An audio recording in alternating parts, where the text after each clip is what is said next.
आज आपके लिए लेकर आई हूँ एक और कहानी जिसका शीर्षक है माँ का तोहफा। तो आइए फ्रेंड्स, कहानी शुरू करते हैं। एक दंपति दीपावली की खरीदारी करने को हड़बड़ी में था। पति ने पत्नी से कहा, जल्दी करो, मेरे पास टाइम नहीं है।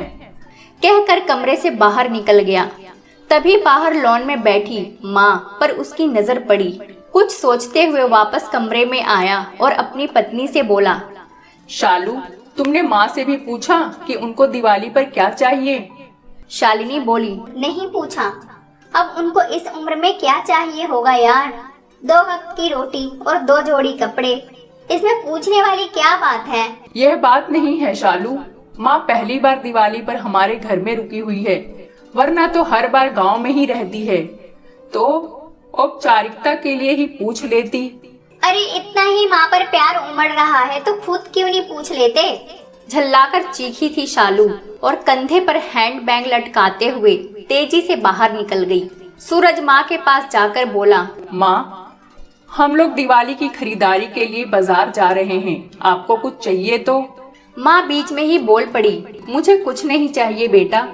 सोच लो माँ, अगर कुछ चाहिए तो बता दीजिए।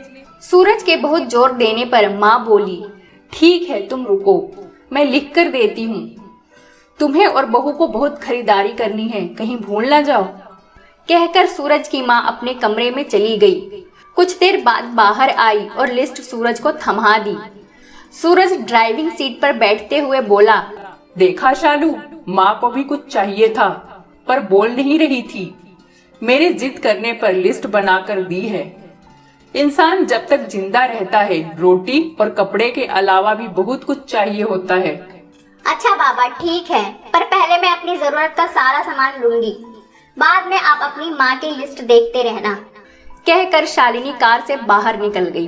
पूरी खरीदारी करने के बाद शालिनी बोली, अब मैं बहुत थक गई हूँ, मैं कार में एसी चालू करके बैठती हूँ, आप अपनी माँ का सामान देख लो। अरे शालू, तुम भी रुको, फिर साथ चलते हैं, मुझे भी जल्दी है।